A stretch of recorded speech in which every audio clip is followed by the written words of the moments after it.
আসসালামু আলাইকুম। Technique easy এডুকেশনের পক্ষ থেকে আপনাদের সবাইকে জানাচ্ছি আন্তরিক শুভেচ্ছা এবং অভিনন্দন। প্রিয় শিক্ষার্থীরা, সপ্তম অধ্যায়ে অসীম ধারা এই অধ্যায়টির গুরুত্বপূর্ণ এমসিকিউগুলোকে আমরা 9টি টাইপে বিভক্ত করেছি।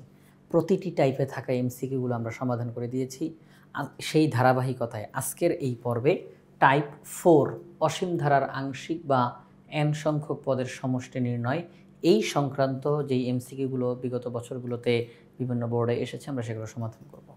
সবার প্রথমে যদি আমরা এই প্রশ্নটার দিকে তাকাই, এখানে বলা হলো 2 + 2/3 + 2/9 .. ধারাটির প্রথম 5টি পদের সমষ্টি কত? তো আগে আমাদেরকে দেখতে হবে এটা কী ধারা, সমান্তর ধারা না গুণোত্তর ধারা। আমরা যদি দ্বিতীয় পদকে প্রথম পদ দ্বারা ভাগ করি, ভাগটা উল্টায় গুণ হবে, 2 উল্টায় 1/2, 2 কাটা 1/3। আমরা যদি তৃতীয় পদকে ভাগ করি দ্বিতীয় পদ দ্বারা, ভাগ উল্টায় গুণ হবে, 3 উপরে 2 নিচে, 2 কাটা 3 3 9 অর্থাৎ 1/3। আমরা নিশ্চিত হলাম যে এটি গুণোত্তর ধারা, অসীম গুণোত্তর ধারা। তো এই অসীম গুণোত্তর ধারাটির প্রথম 5টি পদের সমষ্টি জানতে চেয়েছে। তো গুণোত্তর ধারার ক্ষেত্রে যখন আমাদের কাছে সমষ্টি জানতে চায়, এরকম প্রথম 5টা পদ বা প্রথম 12টা পদ, এরকম যখন নির্দিষ্ট সংখ্যক পদের সমষ্টি জানতে চায়, তখন এখানে সূত্র কিন্তু দুইটা। একটা হচ্ছে আর এর মান 1 এর চাইতে ছোট নাকি বড়। আর এর মান 1 এর চাইতে বড় হলে এক সূত্র, আর এর মান 1 এর চাইতে ছোট হলে আরেক সূত্র। অর্থাৎ আর এর মানের উপরে নির্ভর করে সূত্র বসবে। যদি আর এর মান 1 এর চাইতে বড় হয় তাহলে একরকম, আর এর মান 1 এর চাইতে ছোট হলে আরেক রকম। তো এখানেও আমরা দেখতেছি আর এর মান, যেহেতু এটা অনুপাত, তার মানে এটা আর এর মান 1/3 মানে হচ্ছে এটা 1 এর চাইতে ছোট। 1/3 এটা 0.33 আসবে যখন আমরা ভাগ করব। তাহলে এটার মানটা 1 এর চাইতে ছোট। তাহলে সেই ক্ষেত্রে যেই সূত্র সেটি হচ্ছে a × 1 - r⁴n divided by 1 - r। যখন আর এর মান 1 এর চাইতে ছোট থাকে তখন 1 আগে আর পরে, 1 আগে আর পরে, অর্থাৎ বড়টা আগে ছোটটা পরে, বড়টা আগে ছোটটা পরে। আর যদি আর এর মান 1 এর চাইতে বড় হয়, যা এই সূত্র এটাই, শুধু তখন কি হবে, তখন আর আগে বসবে 1 পরে বসবে, আর আগে বসবে 1 পরে বসবে। জিনিসটা এটাই। আর এর মান 1 এর চাইতে ছোট, তার মানে আর ছোট, 1 বড়, তো 1 আগে আর পরে। আর এর মান 1 এর চাইতে বড়, তার মানে আর বড় 1 ছোট, তাহলে এই যে বড়টা আগে ছোটটা পরে। আশা করি ক্লিয়ার হয়ে গেছেন, সহজ সূত্র। তো এখন আমরা যেহেতু নিশ্চিত হলাম যে এখানে আর এর মান 1/3 এবং সেটা 1 এর চাইতে ছোট, তাহলে এই সূত্রটা অ্যাপ্লাই করব। আমরা a এর মান 2 বসাবো, আর এর মান 1/3 বসাবো, ক্যালকুলেশন, তারপরে n এর মান 5 বসাবো, ক্যালকুলেশনগুলোর রেজাল্ট চলে আসবে। প্রথম 5টা পদের সমষ্টি আমাদের কাছে তারা জানতে চায়। তো দেখেন যেই বিষয়টা, এই যে আপনাদের জন্য অঙ্কটার সমাধানটা করে রাখলাম। এখানের মধ্যে দ্বিতীয় পদকে প্রথম পদ দ্বারা ভাগ করলাম 1/3, তৃতীয় পদকে দ্বিতীয় পদ দ্বারা ভাগ করলাম 1/3 এটা হচ্ছে 1 এর চাইতে ছোট, তার মানে আর এর মান 1 এর চাইতে ছোট। তো আর এর মান 1 এর চাইতে ছোট হলে যেই সূত্র অ্যাপ্লাই করতে হয় সেই সূত্রটা লিখলাম। এখন আমরা মানগুলো বসাবো। মানে প্রথম পদের মান বসালাম, আর এর মান বসালাম, n বলা হয়েছে প্রথম 5টি পদ, তাহলে আমরা n এর জায়গাতে 5 বসালাম, আর এর জায়গাতে মান বসালাম। এখন শুধু ক্যালকুলেশন করব। দেখেন ব্র্যাকেটের উপরে পাওয়ার 5, 1 এর পাওয়ার 5 হলেও 1 1ই থাকবে, 3 এর পাওয়ার 5 তাহলে 3⁵, আর 1 থেকে 1 - 3 বাদ দিলে 2/3 হয়। তো এখন দেখেন যেই বিষয়টা, সেটা হচ্ছে এই ব্র্যাকেটের ভিতরে আমরা একটু কাজ করব। 1 - 1/3⁵ মনে রাখতে হবে। 3⁵ মানে হলো 243, 3⁵ মানে কি 243। আচ্ছা, 1 এর নিচে 1 আছে, আমরা হরগুলোর লসাগু করব। একটু খেয়াল করবেন, আমরা শুধু এই ব্র্যাকেটের মধ্যে, এই যে সবাই এই ব্র্যাকেটের মধ্যে আমরা হরগুলোর লসাগু করব। তাহলে এখানে 1 আর এখানে 243, তাহলে লসাগু হবে 243। তো 243 মধ্যে 243 বার যায়, সেটা তারা লবকে গুণ করে লিখলাম, মাইনাস 243 এর মধ্যে একবার যায়, 1 1 কে 1।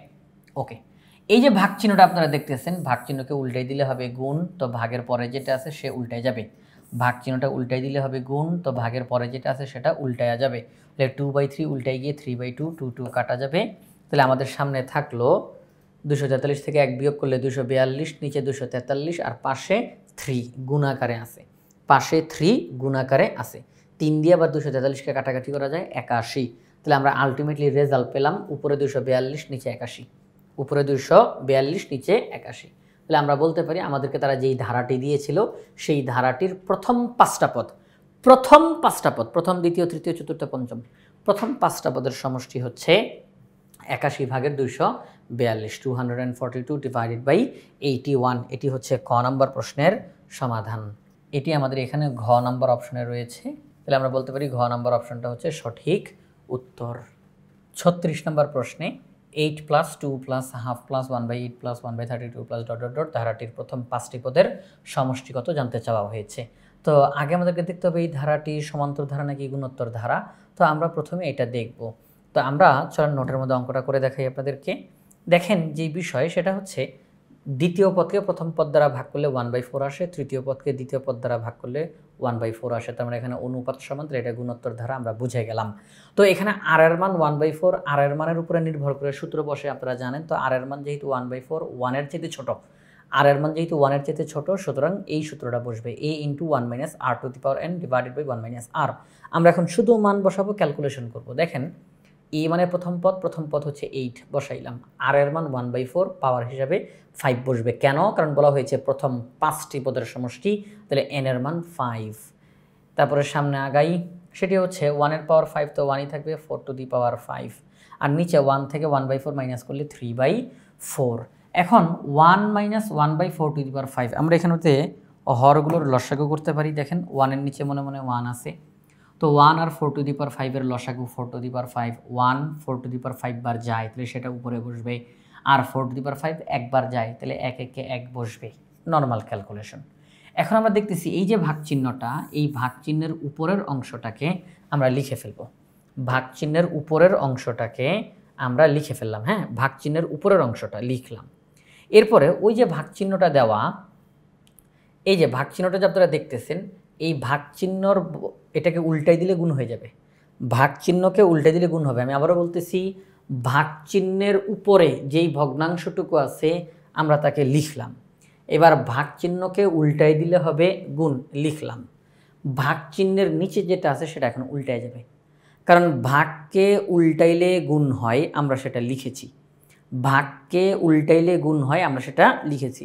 এখন ভাগের পরে যেই অংশটা আছে 3/4, সেটা উল্টায়া যাবে। তাহলে 3/4 উল্টায়া 4/3 হয়ে যায়। তো এখন 4 আর 4⁵ কাটাকাটি করলে 4⁴ হয়। তাহলে আমরা দেখতেছি 8 ইন্টু উপরের এই অংশটা, নিচে থাকতেছে 4⁴ ইন্টু 3, নিচে থাকতেছে 4⁴ ইন্টু 3। ওকে, ফাইন। এখন দেখেন একটা যেই কাজটা করব, উত্তর কিন্তু এইটা।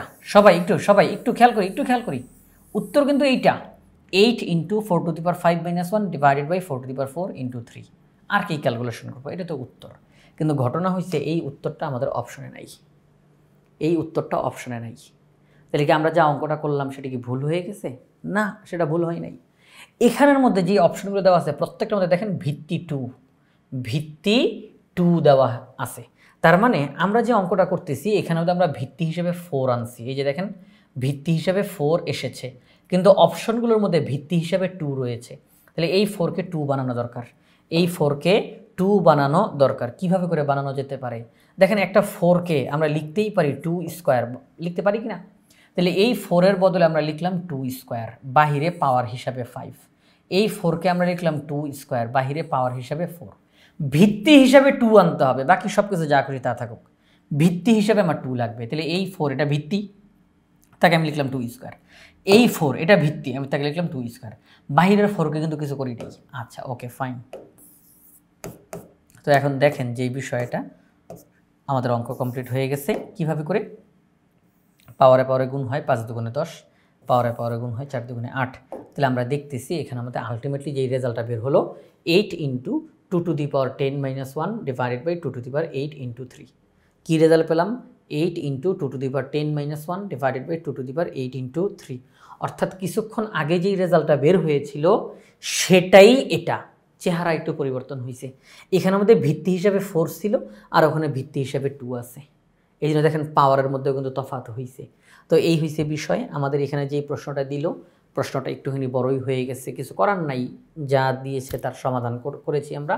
তো সেই অনুযায়ী রেজাল্ট বের হয়েছে 8 into 2 to the power 10 minus 1 divided by 2 to the power 8 into 3।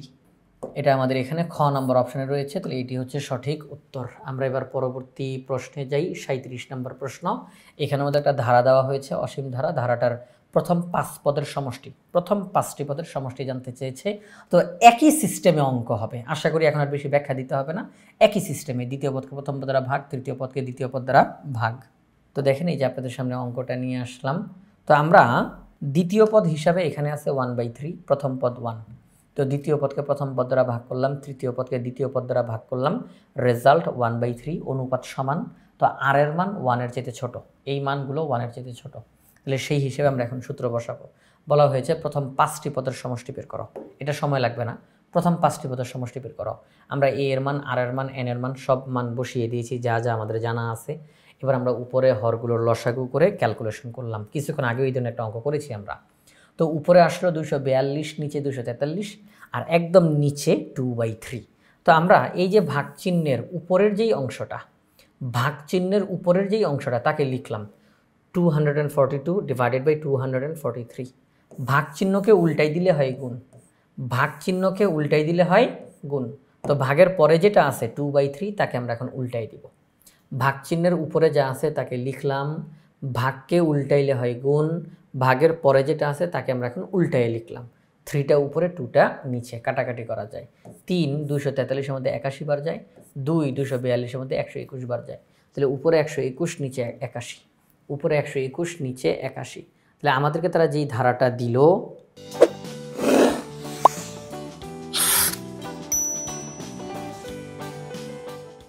ধারাটা দিয়ে বলল প্রথম 5টি পদের সমষ্টি বের করো। আমরা সমষ্টি বের করলাম, সেটি হচ্ছে উপরে 121, নিচে 81, অর্থাৎ গ নম্বর অপশনটা হচ্ছে সঠিক উত্তর। একই রকমভাবে আমাদেরকে 38 নামে একটা প্রশ্ন দিল, তবে এখানের মধ্যে এই প্রশ্নটা সমাধান করতে গিয়ে আমাদের একটু ভালো পরিমাণ সময় ব্যয় করতে হবে। হ্যাঁ, কিছুটা একটু ঘুরানো হয়েছে। এখানে যে অপশনগুলো আছে এই অপশনগুলোর কারণে আমাদেরকে একটু অঙ্কটা ঘুরাইয়া সমাধান করতে হবে। দেখেন এখানে যে ধারাটা দেওয়া, প্রথম n সংখ্যক পদের সমষ্টি। এতক্ষণ যাবত বলছিল প্রথম 5টা পদের সমষ্টি, প্রথম 5টা পদের সমষ্টি নির্দিষ্ট করে বলতেছিল। এখন বলছে প্রথম n সংখ্যক পদের সমষ্টি। ওকে ফাইন, কোনো সমস্যা নেই, চলেন আমরা অঙ্কটা করে ফেলি। তো দ্বিতীয় পদকে প্রথম পদ দ্বারা ভাগ, তৃতীয় পদকে দ্বিতীয় পদ দ্বারা ভাগ। তো দেখেন আমরা এখানের মধ্যে তাহলে অনুপাত বের হইল 1/2। অনুপাত কত বের হইল? 1/2। এটা আর এর মান 1-এর চেয়ে কম। তাহলে এই সূত্রটা ব্যবহার করব, যেটা এতক্ষণ ধরে আমরা ব্যবহার করেছি। এ এর মান, আর এর মান বসাইলাম, কিন্তু এতক্ষণ বলেছিল 5টা পদ, তো আমরা n এর জায়গাতে 5 বসিয়েছি। কিন্তু এখন তারা নির্দিষ্ট করে কোনো পদ বলে নাই যে 5টা পদ, 2টা পদ, এরকম বলে নাই, বলছে n সংখ্যক পদ। তাহলে ওই n এর জায়গাতে nই থাকবে, আলাদা করে আর কোনো মান বসবে না। আচ্ছা ফাইন, ওকে, সমস্যা নেই। 1 এর পাওয়ার n 1ই হবে, 2 এর পাওয়ার n 2 to the power n। 1 থেকে হাফ মাইনাস করলে হাফ। সামনে যে 1টা গুণ আকারে ছিল, এই 1 দ্বারা গুণ করলেই কি আর না করলেই কি, যা আছে তাই থাকবে। 1 দ্বারা গুণ করার দ্বারা ফলাফল পরিবর্তন হবে না, যা আছে তাই থাকবে। তো এই হয়েছে বিষয়। তো এখন আমরা যেই কাজটা করব, তো এই 1 দ্বারা গুণ করলে তো আর কোনো মানের পরিবর্তন হবে না, যা আছে তাই বসলো। 1 থেকে হাফ মাইনাস করলে হাফ হয়। এখন আমরা যেই কাজটা করব, যে এই যে ভাগ চিহ্নটা দেখতে পাচ্ছি, ভাগ চিহ্নের উপরের অংশটা লিখলাম, ভাগ চিহ্নের উপরের অংশটা লিখলাম। ভাগ, এটাকে উল্টাইলে হয় গুণ।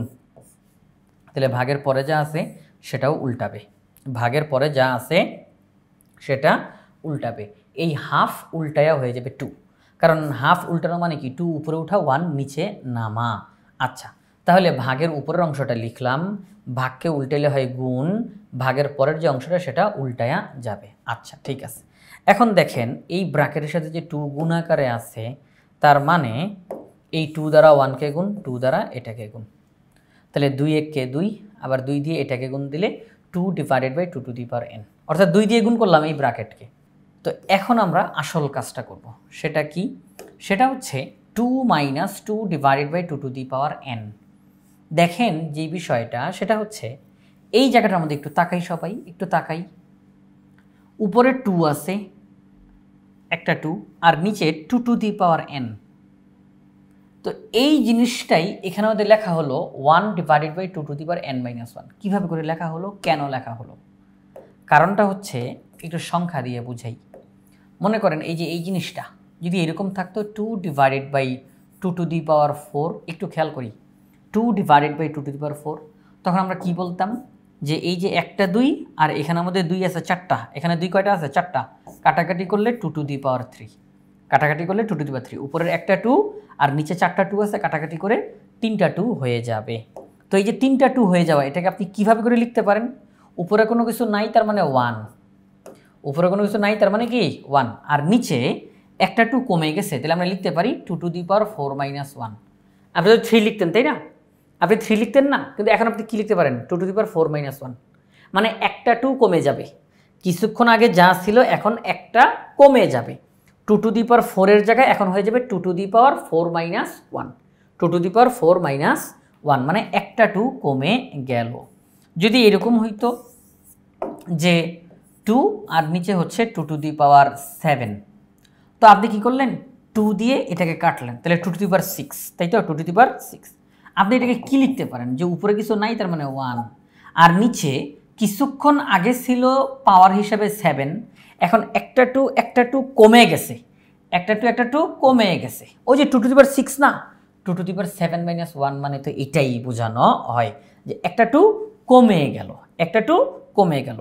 এই জিনিসটাই এখানের মধ্যে ঘটানো হয়েছে, যে এখানে তো n এর মান তো নির্দিষ্ট করে দেওয়া নাই, 2 divided by 2 to the power n। তাহলে আমরা যদি একটা একটা করে কাটি তাহলে অবশ্যই পাওয়ার হিসাবে 1 কমবে, পাওয়ার হিসাবে 1 কমবে, মানে একটা কাটা হয়েছে, তো একটা তো কাটা হয়েছে, তাহলে 1 কমবে পাওয়ার হিসাবে, তাহলে উপরে কিছু নাই মানে 1, আর নিচে 2 to the power n minus 1। আশা করি বিষয়টা আপনারা ধরতে পারছেন যে আসলে জিনিসটা কি।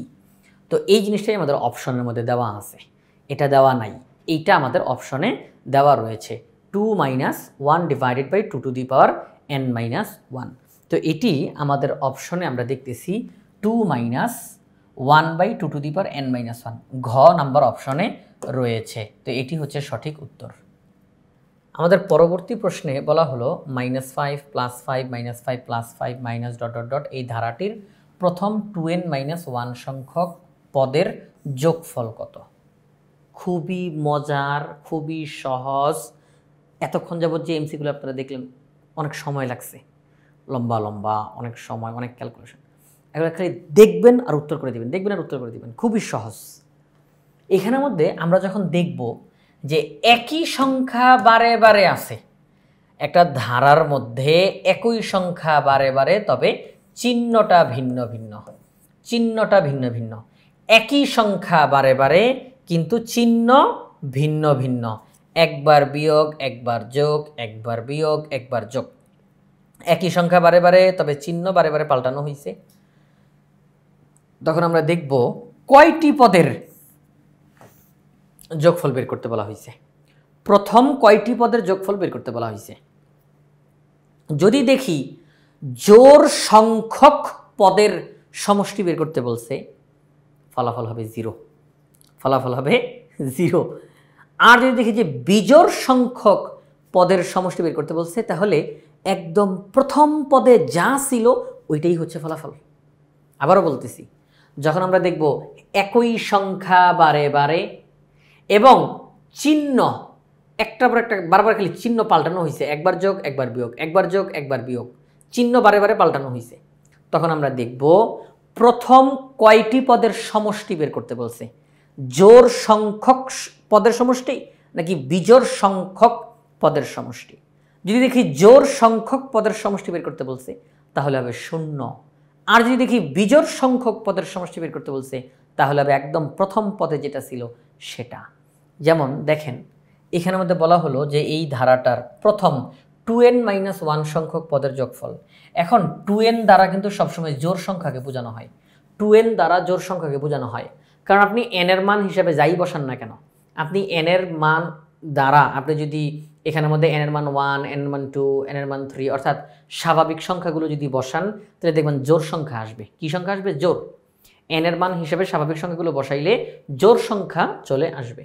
আচ্ছা, তাহলে 2n দ্বারা জোড় বোঝানো হয়, সেখান থেকে যদি 1 বিয়োগ করে দেন, জোড় সংখ্যা থেকে যদি 1 বিয়োগ করে দেন তাহলে কি সংখ্যাটা বিজোড় হয়ে যায় না? জোড় সংখ্যা থেকে 1 বিয়োগ করে দিলে বিজোড় হয়ে যায়, তার মানে 2n - 1 দ্বারা বিজোড় বোঝানো হচ্ছে। তাহলে প্রথম বিজোড় সংখ্যক পদের যোগফল দ্বারা জানতে চেয়েছে, প্রথম বিজোড় সংখ্যক পদের যোগফল তারা জানতে চেয়েছে, তাহলে সেই ক্ষেত্রে -5 হবে এটার উত্তর, অর্থাৎ ঘ নাম্বার অপশনটা হচ্ছে সঠিক উত্তর। এবার আসেন একটু ব্যাখ্যা দিই, তাহলে বাকি আরও যেই কয়টা প্রশ্ন আছে না আমরা এক টানে করে ফেলতে পারবো ইনশাআল্লাহ। যেমন এখানের মধ্যে প্রথম বিজোড় সংখ্যক পদের যোগফল হিসেবে আমরা -5 কেন লিখলাম? আমাদেরকে যদি বলতো 3টা পদের সমষ্টি বের করতো 1 2 3, তাহলে দেখেন -5 + 5 বাদ একটাই -5 রয়ে যায়, তাই না? আমরা বলতে পারি এরকম যে -5 + 5 বাদ একটা -5 রয়ে যায়। যদি বলতো আমাদেরকে 5টা পদের সমষ্টি বের করো, এই যে বিজোড় 5টা পদের সমষ্টি বের করো 1 2 3 4 5, 5টা পদের সমষ্টি বের করো, তাহলে এই 5টা পদের সমষ্টি দেখেন -5 + 5 -5 + 5 শুধু একটা -5 রয়ে যায়। তাহলে বিজোড় সংখ্যক পদের সমষ্টি যখন বের করতে বলে তখন ওই প্রথম পদে যা আছে এটা হচ্ছে ফলাফল। এবার আসেন জোড় সংখ্যক পদের যোগফল যখন বের করতে বলে, যদি বলে 2টা পদের যোগফল বের করো, জোড় সংখ্যক পদ 2টা পদ, তাহলে দেখেন 2টা পদের যোগফল -5 + 5 0 হয়ে যাবে।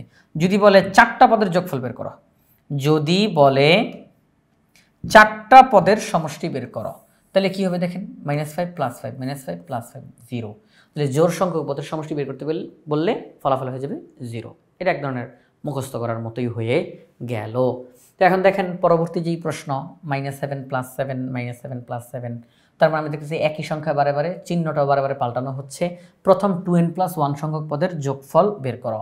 তো 2n দ্বারা জোড় বোঝানো হচ্ছে, তার সাথে 1 যোগ।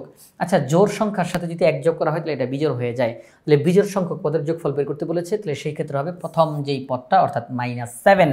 তাহলে আমরা বলতে পারি যে আমাদের এই প্রশ্নের সঠিক উত্তর হচ্ছে -7, অর্থাৎ ঘ নাম্বার অপশনটা হচ্ছে সঠিক উত্তর। পরবর্তী প্রশ্ন, এখানের মধ্যে আরেকটা ধারা দেওয়া, একই সংখ্যা বারে বারে এবং চিহ্ন বারে বারে পাল্টানো হয়েছে। প্রথম 101টি পদের সমষ্টি বের করো। 101টি, তাহলে 101 এটা কি বিজোড় না? তাহলে প্রথম 101টি পদ, তার মানে বিজোড় সংখ্যক পদ, বিজোড় সংখ্যক পদ, তাহলে সেই ক্ষেত্রে প্রথম পদ অর্থাৎ 4।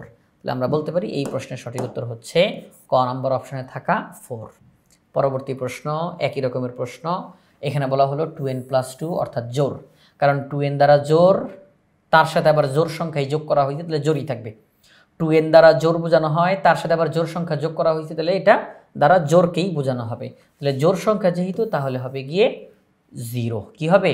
0। তাহলে গ নম্বর অপশনটা হচ্ছে সঠিক উত্তর। এবার দেখেন একটা ইন্টারেস্টিং একটা কোয়েশ্চেন, ধারাটা দেওয়া আছে, একই সংখ্যা বারে বারে এবং চিহ্ন বারে বারে পাল্টানো হলো। এখানের মধ্যে কেউ কেউ ভাবতে পারেন যে প্রশ্নটা মনে ভুল হয়েছে কিনা, এখানে কি টাইপ ভুল হইল কিনা। না না না, প্রশ্ন ঠিক আছে। বলা হয়েছে 2n+1 পদের সমষ্টি কত? দেখেন আপনি এখানে ওই এনটা যে দেখতে পাচ্ছেন সেটা হচ্ছে পাওয়ারের মধ্যে আছে, 2n+1, ওই এনটা পাওয়ারের মধ্যে আছে। তো আপনি যদি n এর মান 1 বসান, তাহলে 1 + 1 তাহলে 2, 2 স্কোয়ার, তাহলে হবে 4, তার মানে 4টি পদের সমষ্টি, জোড় সংখ্যক পদের সমষ্টি। Okay fine. আসেন আবার দেখি, যদি n এর মান 2 বসাই তাহলে 2 + 1 তাহলে 3, তাহলে 2^3 অর্থাৎ 8, 8টি পদের সমষ্টি। যদি আমরা n এর মান 4 বসাই তাহলে 2^5 অর্থাৎ 32, 32টি পদের সমষ্টি। তাহলে এই যে 32টি পদের সমষ্টি, তাহলে আমরা কি দেখলাম? আমি ওই n এর মান যাই বসাই না কেন সম্পূর্ণটা দ্বারা একটা জোড় সংখ্যাই আসতেছে। আমি n এর মান জোড় বসাই, বিজোড় বসাই, যাই বসাই না কেন সম্পূর্ণটার রেজাল্ট কিন্তু জোড় সংখ্যক আসতেছে। আমি যদি n এর মান 1 বসাই তাহলে কি আসে? 2 স্কোয়ার অর্থাৎ 4, পরের বার আসে 8, পরের বার 16, পরের বার 32, পরের বার 64, অর্থাৎ জোড় সংখ্যক পদের কথা এখানে বলা হচ্ছে। এখানের মধ্যে তারা ফরম্যাটটা এমনভাবে সেট আপ করছে যে আপনি n এর মান যাই বসান না কেন পুরাটা আসবে জোড়। জোড় সংখ্যক পদের সমষ্টি কত? জোড় সংখ্যক পদের সমষ্টি কত? তাহলে যেহেতু জোড় সংখ্যক পদ, তাহলে কি হবে? 0। কি হবে? 0। তাহলে আমরা বলতে পারি গ নম্বর অপশনটা হচ্ছে সঠিক উত্তর। পরবর্তী যেই প্রশ্নটা একই রকমের প্রশ্ন, 30টা পদের সমষ্টি, তাহলে জোড় সংখ্যক পদ বলা হয়েছে, তাহলে রেজাল্ট হবে 0। গ নম্বর অপশনটা সঠিক উত্তর। তো প্রিয় শিক্ষার্থীরা, এই যে আমরা এমসিকিউ প্রশ্নগুলোর সমাধান করলাম, এটা হচ্ছে ইজি 500 এমসিকিউ সাজেশনের যে বই, সেই বই থেকে আমরা এই এমসিকিউ প্রশ্নগুলো সমাধান করেছি। আমাদের লক্ষ্য হচ্ছে এখন শিক্ষার্থীদের প্রস্তুতিকে যেন আমরা একদম 100তে 100 উন্নীত করতে পারি। এজন্য যেভাবে করে প্রস্তুতি নেওয়া দরকার আমাদের ইজি সিরিজের বইগুলো ঠিক সেভাবে করে সাজানো হয়েছে। আশা করব আপনারা সবাই ইজি সিরিজের বইগুলো সংগ্রহ করে ফেলবেন ইনশাআল্লাহ।